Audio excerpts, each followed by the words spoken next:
Hi friends, ये video मैं computer engineers के लिए स्पेशली बनाया हूँ। इसमें कंप्यूटर इंजीनियर होने के बाद बहुत सारे कंप्यूटर इंजीनियर्स के माइंड में क्वेश्चन रहता है कि अभी कंप्यूटर इंजीनियरिंग कर लिया है, इसके बाद मुझे क्या करना चाहिए, मुझे कौन सा लैंग्वेज सीखना चाहिए, कौन से डायरेक्शन में जाना चाहिए। क्योंकि सॉफ्टवेयर इंडस्ट्री है, बहुत बड़ी इंडस्ट्री है। यहाँ पे बीसीए, बीएससी, बीकॉम, बीए वाले सभी लोग अलग अलग सर्टिफिकेशंस करके, कोर्सेज करके यहाँ पे जॉब ले रहे हैं। तो बहुत सारे लोगों के माइंड में ये सवाल उठता है कि अभी इंडस्ट्री में डिमांड क्या चल रही है, कौन सा कोर्स उन्होंने करना चाहिए। उन्होंने जावा करना चाहिए, सी करना चाहिए, सी प्लस प्लस करना चाहिए, .NET करना चाहिए, C# करना चाहिए, डेटाबेस में जाना चाहिए, किस में जाना चाहिए। ये सवाल आप में से बहुत सारे लोगों के माइंड में होता होगा और यही सवाल पे हम आज इस वीडियो में डिस्कस करने वाले हैं। अगर आप जानना चाहते हैं तो ये वीडियो डेफिनेटली लाइक और शेयर कीजिए और या इसमें कमेंट कीजिए और इस चैनल को सब्सक्राइब कीजिएगा।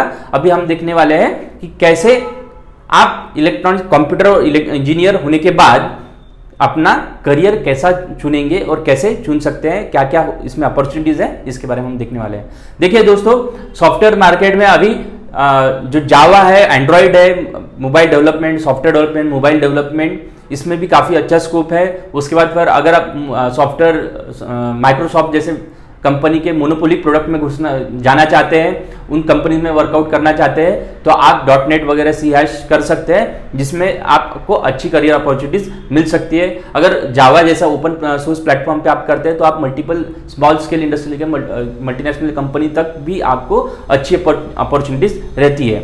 अभी आप में से बहुत सारे लोग फ्रेशर्स होंगे और आप में से बहुत सारे लोग जब इंटरव्यू के लिए जाते होंगे तब वो आपको एक्सपीरियंस मांगते होंगे। देखिए दोस्तों, अभी सॉफ्टवेयर इंडस्ट्री में काफ़ी डिमांड चल रही है, लेकिन वो सिर्फ एक्सपीरियंस पर्सन के लिए, वो फ्रेशर्स अवॉइड करें क्योंकि उनको स्किल्ड और नॉलेज कुछ नहीं होता है, एक्सपीरियंस नहीं होता है और इसीलिए उन लोगों को कंपनी वाले एंट्री नहीं देते हैं। तो जो फ्रेशर्स हैं उनको क्या करना है, उनको कोई भी स्मॉल स्केल इंडस्ट्री है, कंपनी है, उसमें इंटर्नशिप करना है। 5-6 महीने आप अगर वहाँ पे इंटर्नशिप करते हैं अच्छा कोर्स करके, तो डेफिनेटली आपके अंदर वो स्किल आ जाएंगी। साथ में साथ आपको इंटर्नशिप का 1 साल का या 6 महीने का एक्सपीरियंस आ जाएगा, आपको थोड़ा प्रैक्टिकल नॉलेज आ जाएगा और आप ये अपने रिज्यूम में जब डालोगे कि आपको 1 साल का एक्सपीरियंस है किसी कंपनी का और आपने ये जैसे जावा है, .NET है, हाडूप है, बिग डेटा है, ये इसमें से कौन से भी आप प्लेटफॉर्म पे काम कीजिए, लेकिन आपके पास अगर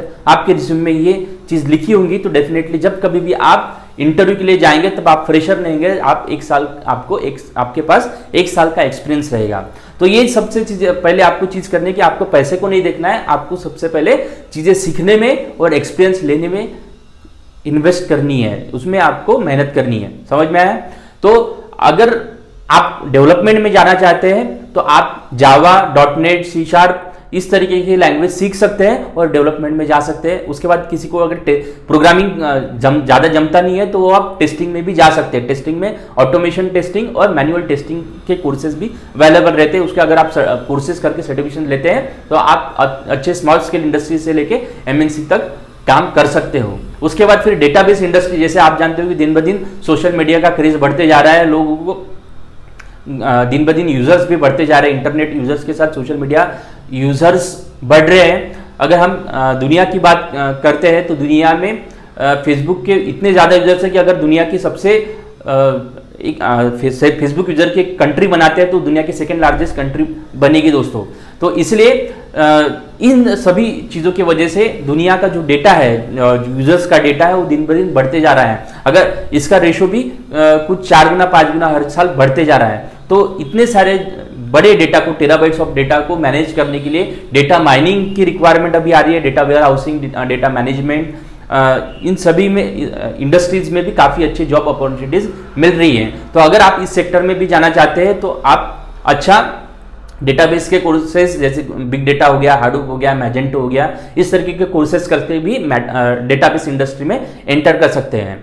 उसके बाद फिर जो कुछ कंपनीज है जो मोनोपोलिक प्रोडक्ट्स का काम करते हैं, जिनका खुद का OS है, ऑपरेटिंग सिस्टम है, वहाँ पे आप उनके कोर्सेज करके, जैसे फॉर एग्जांपल IBM है, IBM भी अपने कुछ मोनोपोलिक प्रोडक्ट्स के ऊपर काम करती है, उसमें खुद सर्टिफिकेशन कोर्सेज 3 या 6 महीने के वो देते हैं। तो वो अगर आप करके उनके पास इंटर्नशिप करते हैं तो आपको डेफिनेटली वो कंटिन्यू करते हैं।